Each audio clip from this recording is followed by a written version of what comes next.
Hi, in this video I'm going to be covering some essential tips on how to improve your voice when presenting to camera. We're going to start right now. Hi, my name's Danielle and this is Creator Answers. Now we all know what it's like. Going in front of the camera can be painful and sometimes it seems like you just can't get it right. And in this series of tutorials I'm going to give you the tips and the information that I have found useful in helping me present to camera and improve my own presentation skills. Now these skills come with practice, but most of us just figure it out by accident and we develop our on-camera presence that way. The idea behind these set of tutorials is that I can give you some shortcuts and things that you can look out for to help you improve a little quicker than figuring it out all on your own. So in the first video in the series I covered how to dress and sort of what to wear. In the previous video I covered presentation techniques, and in this one I'm going to be covering voice techniques and some things that you can do to help your voice be more clear and more effectively in your videos. So the first tip I have,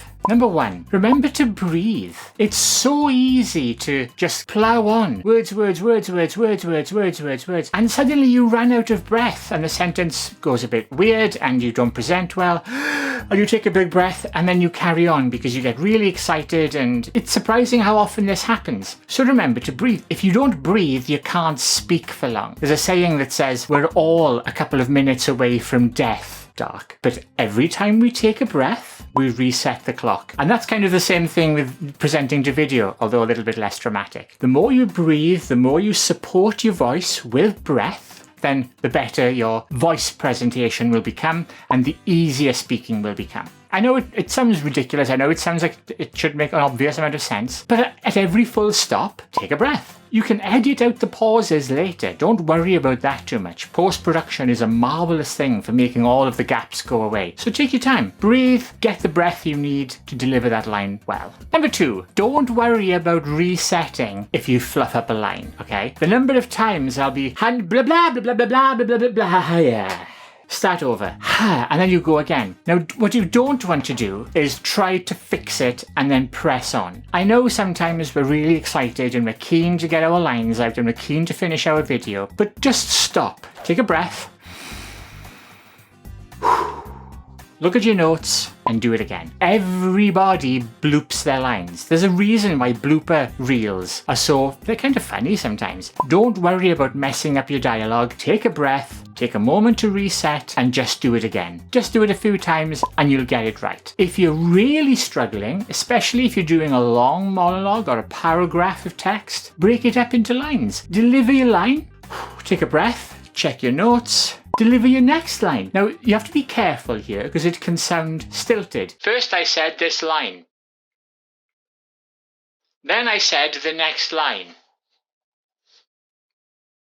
Then the next line came along. If you do it like that, it sounds mechanical and robotic, so you still have to try to keep it conversational. Try to remember the flow of the paragraph so it doesn't sound like you're a bad speech synthesizer. But if it helps, break up long paragraphs into small sentences and go at it again. Don't worry. Number three, use authority, but keep it conversational. So what that means is, get your facts right, but don't be afraid to be, I'm figuring this out too. Your presentation and your engagement with other users and with people who watch your content will come across far better if you keep your tone conversational, like you're having a chat, like you're chatting about it, like you're discussing it. If you're reading a list of commandments like you're Moses or something, thou must do the things you shall do and no other things. I mean, it's fine if you're an evangelical, preacher or something, but don't bark orders at people. When I say use authority, come from a place of confidence. There's a saying that goes along the lines of, spoken with enough authority and confidence, people will believe anything. Just look at politicians to see how that works.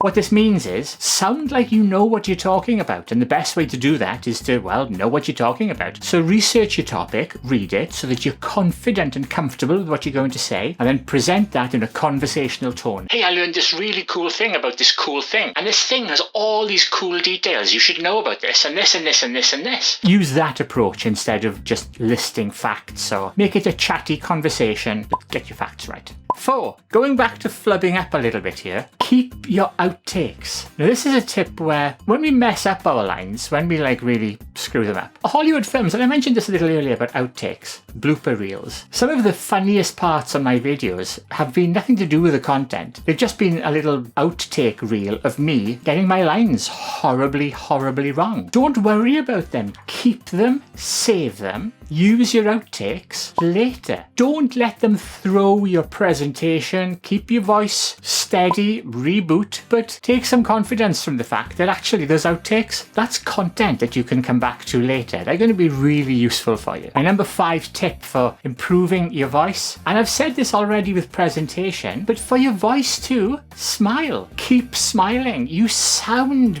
better when you smile. Not only in your presentation do you look better and more enthusiastic, but your voice will sound more enthusiastic if you smile, if you're happy. And also, at the end of your line, before you look away, before you look away to, anything else, give you and your editor a chance to edit properly by holding your smile at the end of each line, like this. It gives a nice point to cut before looking away. Number 6, my bonus tip for improving your voice, and this is particularly useful for people like me who have to try to change their voice. My natural voice, the voice I was born with, is a lot deeper than this voice, and it's taking me a lot of work to improve the femininity and musicality of my voice. So what I try to do, and this will actually help anyone, is do some vocal exercises before you record the video. Now this sounds crazy, and I know almost everybody watching is going to completely ignore this. Heck, I often miss it myself. But if you go online, I'll put a link in the description, there are all kinds of tutorials you can follow, and I'm going to record some of my own later on how you can do some vocal exercises before you record to camera to warm up your voice so your voice doesn't get sore during filming. Now some of these could be as simple as recording vowels, or they could be as simple as using pitch noises. Me, me, me, me, me, me, me, me, me. So you'll hear singers do it, you'll hear all sorts of people warming up their voice, and it looks and sounds ridiculous as that bit just did. I know, and it's very hard to do if you've got an audience, unless you're that arrogant about how good you are. So that is it. That is the end of my tips, my tutorial on things that'll help you improve your voice to present to camera. I hope you found this useful. As always, leave your comments, like, dislike. I'd love to know what you think. Drop that all below in the comment section. And if this content is useful to you, if you'd like to be kept informed of all the videos I put out, don't forget to hit that subscribe button and hit that alarm bell so in your little notification feed you'll see my videos popping up there. That'd be cool. Popping up on the right now is the last video I put out, and below that is the video that YouTube thinks you should watch next. Thank you so much for watching, and I shall see you in the very next show. Bye-bye!